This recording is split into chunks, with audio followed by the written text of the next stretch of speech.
Саламатсыздарбы, Алатоо 24-тün түз эфирин Алатоо Лайв программасы улантат. Азыркы кезде министрлер кабинетинин бардык министр мүчөлөрү негизеле ушул акыркы 6 айда аткарылган жыйынтыктар боюнча толук маалымат берүүдө. Биз бүгүн ушул маалымат берилип жаткан жыйынтыктардын ичинен экономика тармагына кененирээк токтолобуз. Бул үчүн кеңири маалымат алуу үчүн студиябызга экономика министрлигинин макроэкономиканын секторлорун талдоо бөлүмүнүн башчысы Насреддин Шамшиевди чакырганбыз. Саламатсыз багай, студиябызга кош келдиңиз. Алгач айта кетсеңиз, Акылбек Жапаров жакында эле 6 айдын жыйынтыгын чыгарганда социалдык экономикалык өнүгүүнүн жыйынтыгында өлкөнүн ички дүң продукциясынын өсүү темпи 6,3%ды көрсөткөндүгүн билдирген. Бул кандай критерийлер менен толукталды? Биринчиден, азыркы мезгилде өзүңүздөр байкап тургандай, дүйнөдөгү саясий кырдаал, экономик кырдаал өтө курч болуп турат. Ошонун негизинде бизге баякы эл аралык финансылык институттар, кээ бир банктардын божомолу боюнча биринчи жарым жылдын жыйынтыгын биз өзү төмөн түшүп кетмекпиз. Бирок жакшы көрсөткүч менен төмөн аяктадык биринчи жарым жылдыкты. 6,3% бул жалпысынан ички дүң продукциянын жалпы көлөмү. Ал эми кумтөр кен иштеткен мекемелерди кошпогондо 3,9%га өстүк. Ал эми секторлор боюнча алып кетсек, эң жогорку көрсөткүч бул өнөр жайда болду. 14,6%. Экинчи жагынан экинчи орунда турган бул көрсөткүч бул кызмат көрсөтүү тармагы. 4,4%га өстүк. Ал эми мындай алсак, айыл чарбасы өзүңүздөр билгендей президент министрлик кабинетинин жыйынында өзгөчө басып өттү. Ушунча берилген каражаттар карабастан айыл чарбасы 2% өстү. Ал эми курулуш тармагы 3,4% өстү. Эми алып келгенде өнөр жайды алып келсек, эң жок көрсөткүч болуп, бул жана айтып кетпедим, кумтөрдү эсептегенде 3,9% деп. Ал эми кумтөрдүн өзүнө алып келсек, ал 20%дан ашыгыраак быйыл көрсөткүч көрсөттү. Алтын өндүрүп чыгарууну жалпысынан курулуш ошол айткандай 14% көрсөттү. Бардык эле тармактары өсүш менен аяктады. Бир гана ушул артка тарткан бул энергетика тармагы болду. Өзүңүздөр билесиздер, быйылкы жылы суунун тартыштыгынан былтыркы жылдан бери ошо энергетика тармагы кандайдыр бир деңгээлде ошол бир аз аксап атат. Ал эми кызмат көрсөтүү тармагын эгер талдай турган болсок, эң чоң пайыз менен быйылкы жылы 6 айдын жыйынтыгы менен бул жүк ташуу жана автомобиль транспорту болду. 117%дан жогорураак. Анткени пандемиядан кийин жылдын башынан бери баякы пандемиянын кесипети солгундай баштагандан кийин жаңы жүргүнчү каттамдар ачылып атат. Аэропорт, биздин Тамчыдагы аэропорт, Манас аэропорту жаңы эмес, эски токтоп турган аба каттамдарын кайрадан жүргүзө баштады. Темир жол каттамы жүрө баштады. Бишкек, Москва каттамы. Анын үстүнө жер үстүндө жүргөн дагы могу Кыргыз автобекети мекемеси аркылуу Ташкентке, башка жакын жерлердеги жана Москвага чейин, Россиянын кээ бир шаарларына чейин автобус каттамдары баштады. Ошонун эсебинен жүргүнчүлөрдү ташуу жана жүктөрдү ташуу көбөйүп атат. Дагы бир ошол кызмат көрсөтүү тармагында бул гостиницалардын жана мейманкалардын жана кийин ресторандардын кызматы болду. Ал 111%га өстү. Алар дагы мурдагы баякы чектөөлөрдөн кийин ачылып, алар дагы жакшы иштей баштады. Ошондо мына сиздер жетектеген бөлүм негизи талдоо жүргүзөт эмессиздерби? 14%дан ашык ушул өнөр жай тармагында дешти. Ошондо буга чейин токтоп турган ишканалардан жанданып кайра ишке өткөндөр барбы, же ошолорду мындай көрүүчүлөргө түшүнүктүүрөөк болуш үчүн айтып кетсеңиз? Эми бул жерде негизинен айттым, бул негизинен алып келгенде бул алтын өндүрүү. Анын экинчиден алып келгенде бул нефтепродукттарды өндүрүү. Мурда маселен токтоп турган тиги Кара-Балтадагы токмоктогу заводдор аз да болсо кичине иштей баштады. Анан кийин тамак аш өндүрүү мекемелери, мына жаңы кайра иштетүү мекемелери иштеп чыгып атат. Анын үстүнө былтыркы айттым, чектөөлөрдүн негизинде кээ бир тамак аш чыгаруу продукция чыгарган mekemелер biraz özünün işini solgundatıp emetken, oşonun esebinен azır kayradan jandana başladı, oşolorдун esebинен boldu da. Men aytıp ketkендей, ошол единственный биздин төмөн турганыбыз бул эме болду, электр энергиясы. Ал эми текстил чыгаруу өнөр жайында быйыл дагы бираз төмөндөө байкалууда.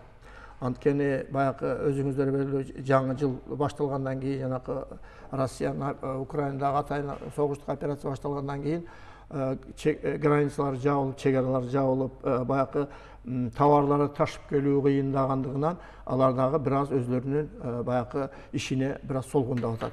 Ойлойбуз, жылдын аягына чейин бул иштер дагы кайрадан жанданат деген үмүт бар. Бирок негизи пандемиядан кийинки көрүнүштү эске алганда көпчүлүк учурда кымбаттоолор болуп, күйүүчү майдан баштап, тамак аш, азык-түлүк коопсуздугунан баштап, бул бизде эле эмес, дүйнөлүк тенденция да ушундай байкалып атат. Анан сиздердин азыркы берип жаткан сандык көрсөткүчүңүздөр канчалык деңгээлде реалдуу? Эми бул жерде дайыма мен айтып келем, бул кандайдыр бир мамлекеттик орган болбосун, кандайдыр бир дүйнөлүк дагы бизге биздин мамлекет ичинде иштеп аткан дүйнөлүк финанстык институттар дагы дайыма официалдуу маалыматка таяныш керек. Биздин официалдуу бирден-бир официалдуу маалымат булагы бул улуттук статистика комитети. Биз ошонун эсебинен, бирок ошого карабастан баягы мындай мамлекеттеги көрүнүштөрдү, болуп аткан иштерди байкасак, баары бир бул мындай айтып келгенде реалдуу нерсе. Ал эми чындап келгенде инфляция быйыл жогору. 6 айдын жыйынтыгы менен 21-жылдын декабрына салыштырмалуу 31 декабрына 9,1%га инфляция өстү. То есть баалар өстү. Бул жерде эң жогору баалар бул азык-түлүккө өстү. 14%-ын тегерегинде. Ал эми азык-түлүк эмес товарларга бир аз азыраак болду. Ошол менен бирге өзүңүздөр байкабасыздар, былтыркы жылы маселен мындай кызмат көрсөтүү болсо автотранспорт болгонба, жүргүнчүлөр ташуу баасы көбөйдү. Эми бул реалдуу нерсе. Дүйнөдө маселен эгер дүйнөлүк процессти алып келсек, Россияда быйылкы жылдын мындай жарым жылдын жыйынтыгы менен аларда 17%га чейин инфляция өсөт деп күтүлүүдө. Ал эми Америкада маселен быйылкы жылы 40 жылда мурда болуп келген инфляция жүрүп атат. Бул эми баягы объективдүү цифрлар, ошону айтып коюш керек. Экинчи жагынан алып келгенде былтыркы жылы бери келаткан, өзүңүз айтып билгендей, күйүүчү майлоочу майларга, жер семирткичтерге, анын үстүнө баягы Россиянын операциясынан кийин кескин түрдө биздин сомдун курсу түшүп кетти долларга карата. Ошол мезгилде биздин элдин дагы өзүнүн көбүнчө ишкерлердин психологиялык шарты болот да, доллар кымбаттаса эле көбүн кымбаттап турат. Мына ошонун негизинде азыркы көбөйүп атат, бирок ошол баалардын көбөйүшүнө карата биздин антикризистик план иштеп чыккан, өкмөт март айында кабыл алды. Ал жерде 126 миллиард сомдук каражат каралган ошол антикризистик планды ишке ашырыш үчүн. Анын негизинен мына өзүңүздөр билип аткансыздар, быйыл айыл чарбасына тоже аябай көп жеңилдик кредиттер. Эгер мурунку жылдары 10%, 8%тен берип атса, маселен, кайры иштетүүгө 8%, мал чарбачылыгына 10% болсо, быйыл 6%дан баштап бериле баштады. Ишкерлерге, мындай жеке ишкерлерге, предпринимательдерге, аларга дагы жеңилдетилген кредиттер берип атат. Биз ошол антикризистик планда 1,5 миллиард сом, жанакы эгерде доллардын курсу өсүп кеткенде өсө турган болсо, аны баягы 85 доллар курс менен фиксировать этип, анан ишкерлердин андан жогору болгонун кайрадан конвертациялоо үчүн, баягы жеңилдетүү үчүн ошондо 1,5 миллиард каралган. Ал акча азырынча турат. Баягы жакшы болду. Баягы доллардын курсу мурдагыдан дагы пандемияда мурунку деңгээлден дагы бир аз төмөн түштү. Негизи эле бул дүйнөлүк ушул өзгөрүүлөрдү эске алганда баары бир канчалык оорчулуктар, кыйынчылыктар болбосун биздин өсүү темпи андан ары улантышы керек да. Ошондо алдыдагы саясат кандай болот? Кайсыл тармактарга өзгөчө басым жасалат? Биринчиден алып келгенде баары бир биздин кандай мамлекет болбосун өзгөчө мындай өнүгүп аткан мамлекеттер биринчи очередь экономиканын өсүшүн сактап калыш үчүн суроо талапты көтөрүшүбүз керек. Мына өкмөттүн анан президенттин аракети менен биринчи иретте бул багытта пенсия көбөйдү, пособиялар көбөйдү, мына врачтарга, мугалимдерге айлык көбөйтүлдү. Мына 1 августтан баштап мамлекеттик кызматкерлерге айлык көбөйтүп, бул акчаны айлыкты көбөйтүү бул ички суроо талапты көбөйтөт. Соодага башка болгон эмеге аны менен экономика өзүнүн өсүшүн мындай камсыз кылат да. Маселен, башка мамлекетте Кытайдагы негизинен өзүнүн өсүшүн кээ бир убактарда ушундай мезгилдерде ошол ички суроо талапты камсыз кылуу менен жардам берет. Экинчи багыт бул кошумча жумуш орундарын түзүү менен жаңы ишканаларды ачуу. Жаңы түзүлгөн бизде Кыргыз индустрия мамлекет ишканасы, жанакы улуу көчмөндөр мурасы ишканасы, Кыргыз туризм фонду түзүлдү, 1 миллиард сом өзүнүн уставдык фонду менен. Булардын бардыгы тоже ушул жаңы мындай кызматтарды түзүп, жаңы ишканаларды ачууга жардам берет. Маселен, алып келсек, Кыргыз индустрия мамлекет ишканасы азыр 100дөн ашык проект менен проекттин долбоордун үстүндө иш кылып атат. Анын 32си уже кандайдыр бир деңгээлде иштелип чыккан, 14-ү уже жакын арада ишке кириш керек. Бул болсо кошумча кызмат ордун түзөт, экинчиден айлык акыны стабилдүү кармап турганга жардам берет. Негизи бул аракеттерди Бишкек ош шаарларында гана эмес, республиканын бардык аймактарында ишке ашырууга мүмкүнчүлүк барбы? Анткени буга чейин мына мамлекет башчысынын тапшырмасы менен министрлер кабинетинин мүчөлөрү аймактарды кыдырганда көпчүлүк учурда буга чейин Союз маалында туруп калган завод-фабрикаларды кайрадан иштетүү, ошол жакта анткени базалардын бардыгы түптөлүп калып калганда, жабдыктардан өйдө бар, ошондой варианттардагы жергиликтүү калктарынан сунушталып атат да. Буну ишке ашырууга бизде реалдуу мүмкүнчүлүктөр барбы? Реалдуу мүмкүнчүлүктөр бар. Биринчиден, биздин азыркы мамлекеттик саясаттын негизинде өсүү точкалары деп биз аныктаганбыз. Бул негизинен биздин баягы ири жана чакан шаарлар. Эки шаарды алып келбегенде, Ош Бишкекти албаганда калган шаарлардын бардыгын өсүү точкалары дейт. Ушул өсүү точкалардын биринчи эретте азыркы мезгилде ошол мурда план түзүлгөн пландар бар. Алар азыркы мезгилде ошол пландарды актуалдаштырып, анын негизинен финансы булактарын табыш керек, аны ошол проекттерди ишке ашыруу үчүн. Бул биринчи багыт. Экинчиден, билесиздер, биздин Кыргызстанда дээрлик 90%дан ашык жүк автомобиль транспорту менен ташылат. Ошондуктан биздин министрлер кабинетинин негизги багыттарда бул ички жолдорду оңдоо. Ички жолдорду оңдобосок, баары бир баягы экономикалык өсүш болбойт. Үчүнчүдөн, мына мен айтып кетпедимби, бизде эң начар өнүк, то есть артка тартып аткан бул электр энергиясын жабдуу деп. Ал эми мындан ары жакшы өсүш үчүн баары электр энергиянын өзүбүздү камсыз кылышыбыз керек. Андыктан азыр мына жаңы алдыда турган пландарда бул чакан КЭСтерди куруу. Себеби дегенде Камбар Ата 1 КЭСинин өзүнүн курулушу где-то бир 8 жылга чейин уланып кетиши мүмкүн.